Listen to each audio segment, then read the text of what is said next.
नमस्कार, स्वागत है आपका न्यूज़ लॉन्चर पर। मैं हूं अशोक वानखड़े। लेकर आया हूं आपका अपना कार्यक्रम द एक्स-रे।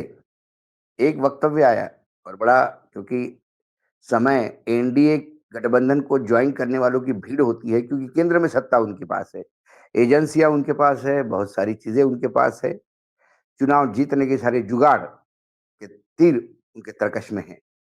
ऐसे में जब मैं ये वक्तव्य देखता हूं, आज से एनडीए से हमारा नाता समाप्त हुआ, जो उचित सम्मान देगा, उसके साथ गठबंधन होगा, पशुपति पारस। अब जब इस वक्तव्य को मैंने एक से देखा, तो ये जो पूरा अ, वक्तव्य है, ये बेसिकली बिहार की राजनीति में एक तड़का तो साबित हो रहा है। अब हुआ क्या? ये वक्तव्य क्यों देना पड़ा पशुपति पारस को? पशुपति पारस की एक के बात करने के पहले हम रामविलास पासवान जी की बात करेंगे। रामविलास पासवान एक ऐसे उभरते हुए बिहार में एक नेता थे, जिन्होंने पासवान कम्युनिटी को लेकर एक अलग राजनीतिक दल बनाया और केंद्र में वो हमेशा एक शक्ति केंद्र बने रहे। बिहार से उनके पास सांसद भी हुआ करते थे, विधायक भी हुआ करते थे और इसी के चलते वो लंबे समय तक केंद्र में मंत्री भी रहे। उनके दुर्भाग्यपूर्ण मृत्यु के बाद उनके बेटे चिराग पासवान और उनके भाई पशुपतिनाथ पशुपति पारस, इन दोनों के बीच सत्ता संघर्ष हुआ। उस समय चिराग अलग-थलग पड़े हुए दिखाई दे रहे थे। चिराग के पास मतदाता थे, कार्यकर्ता थे, लेकिन सांसद पारस के पास थे, पशुपति के पास थे और जिसके पास सांसद, उस पे बीजेपी तुरंत हाथ रख देती है। तो बीजेपी अपने इतने दिनों के रामविलास पासवान के संबंधों को 2 मिनट में भूल गई। भतीजा और चाचा के बीच का झगड़ा मिटाने के बजाय सीधा-सीधा उन्होंने पशुपति पारस के सर पे हाथ रखा, उन्हें मंत्रिमंडल में लिया और फिर राष्ट्रीय लोक जनशक्ति पार्टी के पूरा पार्टी भी उनके पास चली गई और चिराग अकेले रह गए। लेकिन चिराग ने खूब मेहनत की। चिराग की खासियत है कि वो बिहार की राजनीति में नीतीश कुमार का विरोध करते रहे और इतना सब कुछ होने के बावजूद, उनका घर खाली होने करवाया गया है उनसे, ये सब होने के बावजूद भी चिराग बीजेपी को कहीं न कहीं अपना मानते थे और वो पब्लिकली कहते थे कि मैं मोदी जी का हनुमान हूँ।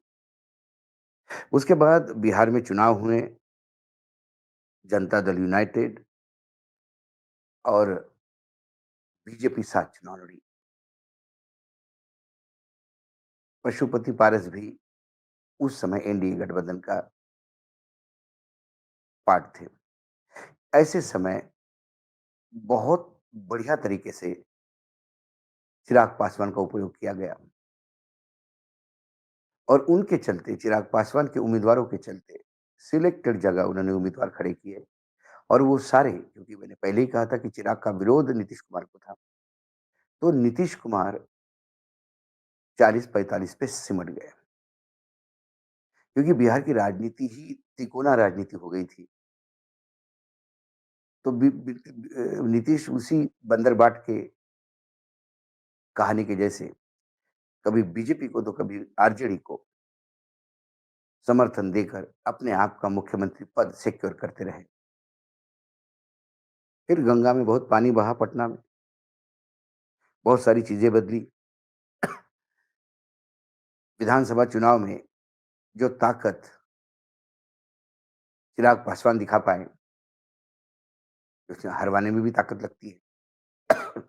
उसके चलते बीजेपी ने अपनी जो नजदीकी है, वो चिराग से करना शुरू कर दी।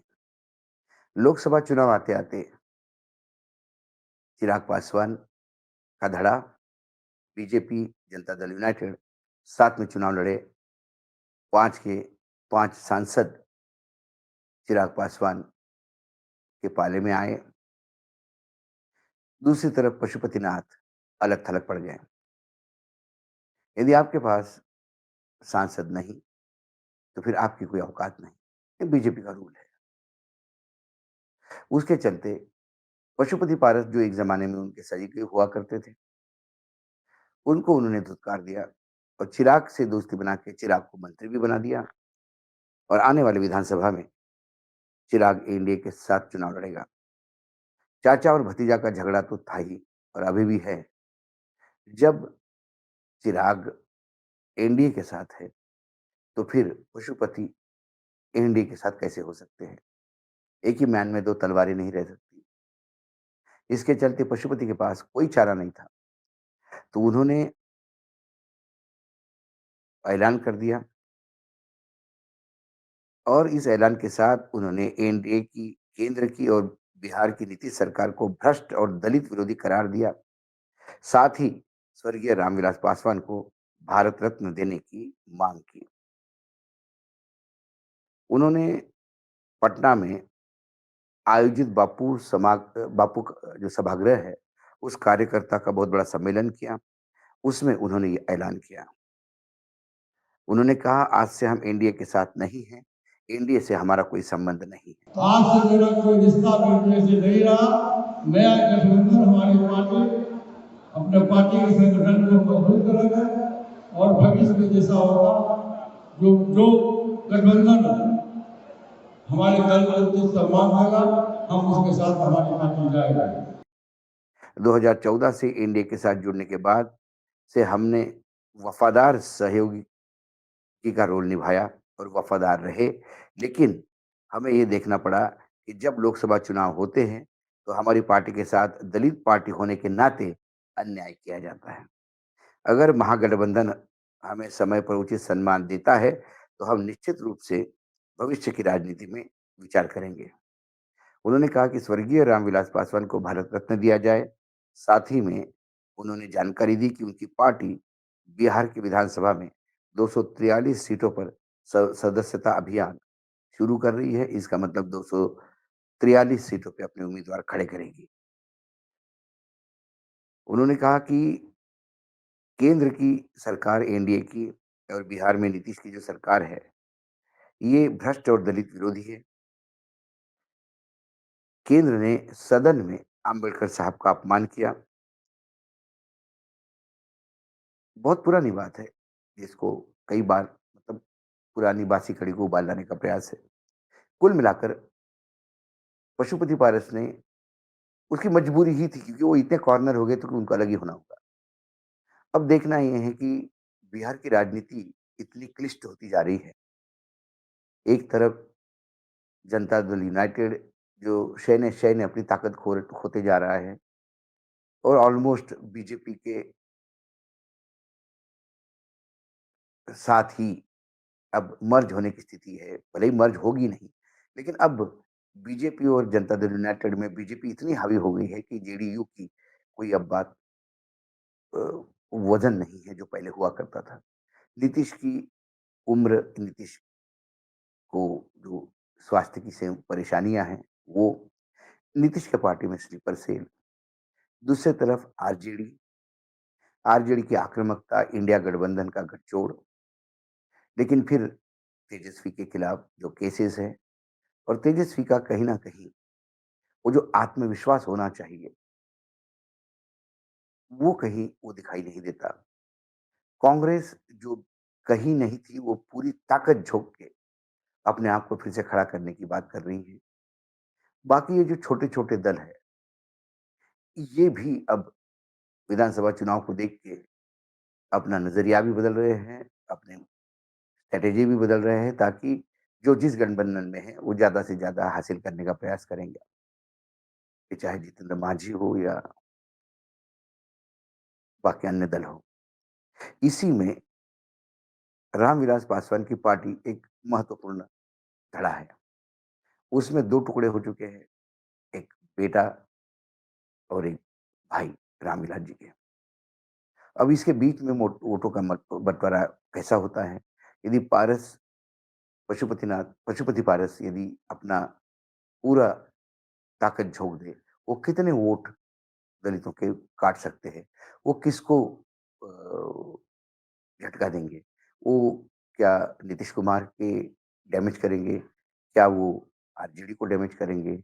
या अपने भतीजे को डैमेज करेंगे, चिराग को? ये देखने वाला होगा। पीके एक फैक्टर नया खड़ा हुआ है, जो लगातार अ, अपने स्ट्रैटेजी के तहत कम से कम ऐसा तो दिखाई दे रहा है कि वो अभी बीजेपी की बी टीम के तहत ही काम कर रहा है। उसका मुख्य जनता दल यूनाइटेड को तो डैमेज कर ही रहा है वो, साथ में आरजेडी को भी कुछ हद तक डैमेज कर रहा है। ये सारी जो नई परेशानियाँ हर दल के लिए मतलब एनडीए के लिए जितनी परेशानियाँ है उतना इंडिया गठबंधन के लिए भी है। ये बिहार के नतीजों पे रोज़ कुछ ना कुछ इम्पैक्ट डालते हैं। इसी के बीच में वक्फ बोर्ड अधिनियम 2025 का बिल पास होने से एक तड़का लगा राजनीति में। मुस्लिम बहुल क्षेत्र में पूर्ण रूप से अब वो इंडिया गठबंधन के साथ पोलराइज़ होता हुआ दिखाई दे रहा है। लेकिन क्या हिंदू बीजेपी के साथ पोलराइज़ हो रहे हैं? बिहार की राजनीति में ये कहा जाता है कि वहाँ कास्ट की राजनीति होती है, जातियों की राजनीति होती है। लेकिन इस बार बीजेपी कुछ हद तक, कुछ पॉकेट्स में हिंदू और मुस्लिम, अल्पसंख्यक और बहुसंख्यक इसका खेल खेलने में कामयाब हो गई। इस समय बिहार विधानसभा के चुनाव के नतीजे जो है, ये बिहार की राजनीति को फिर से एक नए रूप में परिभाषित करेंगे। नतीजों का सभी को इंतज़ार होगा, लेकिन जब तक चुनाव है तब तक लगातार ये उलट-पुलट होती रहेगी। तो पशुपति पारस का ये वक्तव्य जब मैं एक सिरे से देखता हूँ, तो मुझे बिहार की राजनीति में एक और तड़का लगते हुए दिखाई देता है। इसका फ़ायदा, नुकसान ये तो समय बताएगा, लेकिन वर्तमान में पशुपति के मायने क्या हैं, उसके अलग होने के मायने क्या हैं और जो नया मतलब ये कहे कि अम्बेडकर का अपमान किया है तो बहुत देर हो गई आपको समझने में, तभी रिएक्ट करना चाहिए था।